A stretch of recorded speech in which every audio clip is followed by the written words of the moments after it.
At the dump, Shredder, Bebop, and Rocksteady stared open-mouthed at the sight of Baxter Fly emerging from a heap of junk in front of them. So, Shredder, he buzzed. At last you've returned me the present. If you think I went through this just to find you, started Shredder. I was waiting for you to try something like this, interrupted the Fly. So I've brought a friend to help me get my revenge. A menacing shadow fell on the Shredder and his minders. The three of them turned to see an enormous black spider. Its 8 long legs quivered, and its large mouth opened to reveal 2 cruel fangs. Bebop and Rocksteady yelled at the sight of the monster.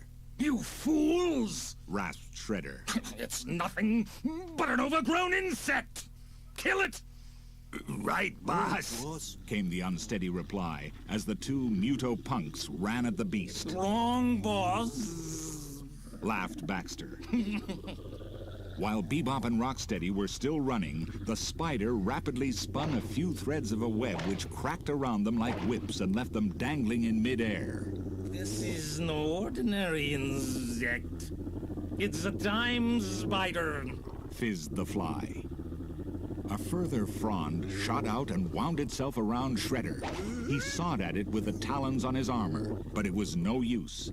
In the commotion, nobody noticed 3 green figures creep into the dump and conceal themselves behind the piles of scrap metal. There are many time spiders where you sent me. Their webs hold the fabric of time together. Nothing in this dimension can cut the thread of time, so you are doomed. Baxter Fly laughed and buzzed madly. In fact, everyone is doomed. That's what you think, Fuzzbrain. Leonardo, Raphael, and Michelangelo leapt into view, weapons at the ready. Raphael darted into action first, jabbing his sai at the nearest hairy leg. Michelangelo followed close behind, swinging in to get a good swipe at the monster's underside. The spider didn't even flinch, merely spinning more threads until the 2 turtles were wound in a stifling cocoon. I'll soon free you, yelled Leonardo, slashing at the bonds with both his swords. What the? Instead of cutting his companions free, his swords tangled in the sticky fibers, and he was caught and packaged as neatly as the others. Soon the whole of the city dump was enmeshed in cobwebs. Baxter Fly was still laughing when the turtle van screeched to a halt in the road. Donatello and Splinter looked doubtfully at the tangled mess in front of them and listened to the mad, buzzing laughter coming from behind the fence. You stay here, Master, said Donatello. I'll see what's going on. Be careful, Donatello, warned Splinter. I sense that whatever is in there is very dangerous. Donatello stalked through the gates, but stood up in amazement at the sight before him.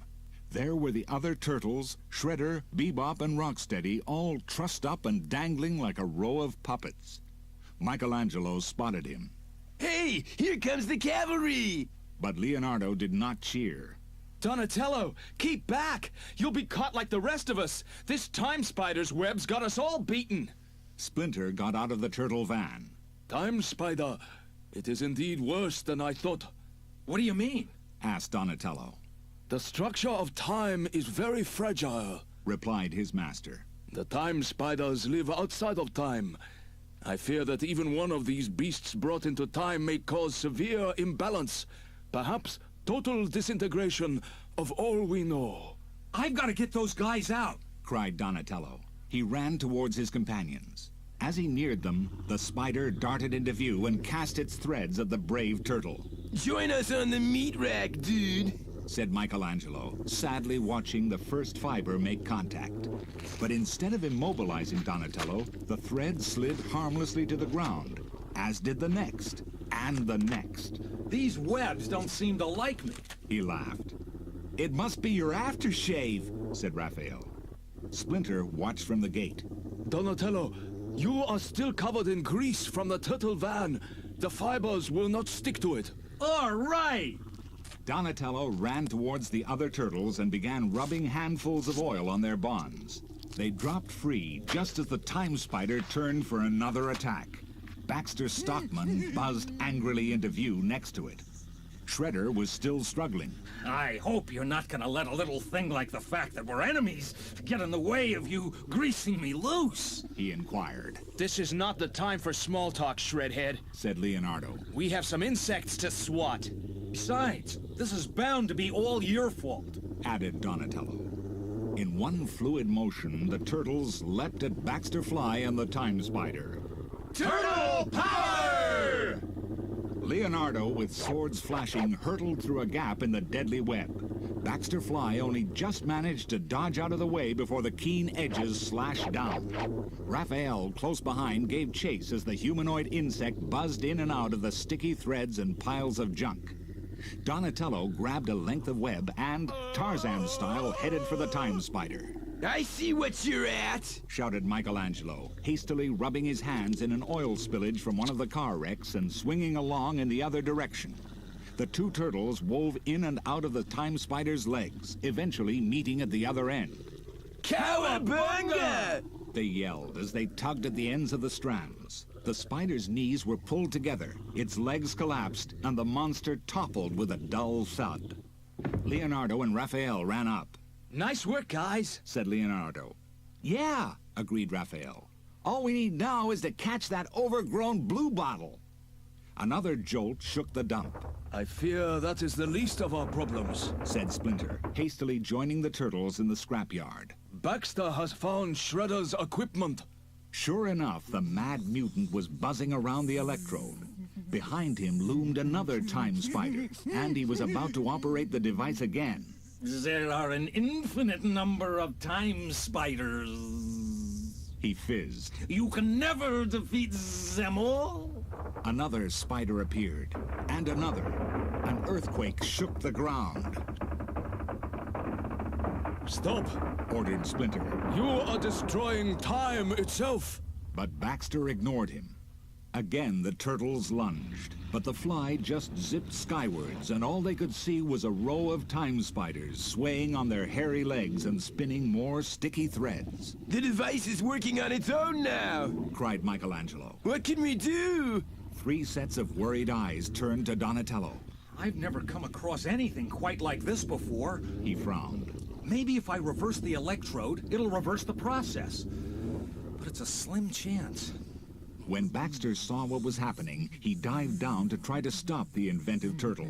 But before he reached Donatello, he was dragged back. One of his wings had brushed against a frond from the Time Spider's web, and he was held fast, just like any ordinary fly. No! No! He yelled as Donatello completed his reversal. There was another sickening jolt. For a moment, everyone saw double. Then, everything was back to normal. The Time Spiders and Baxter Fly were nowhere to be seen. Only a few remaining strands of web showed that anything unusual had happened. Suddenly, the turtles heard an angry shout. Hey! How dare you leave me trussed up like a chicken? Shredder! We forgot all about him! Gasped Leonardo. The turtles turned, but Shredder, Rocksteady, and Bebop were already returning to their pod as fast as they could. Because they were still mostly imprisoned in cobwebs, this meant they had to hop as fast as they could, as if in a sack race. The turtles couldn't help but laugh at the sight. Looks like old Tin Grin has ended up in yet another sticky situation. Chuckled Michelangelo. Come on, let's get a pizza!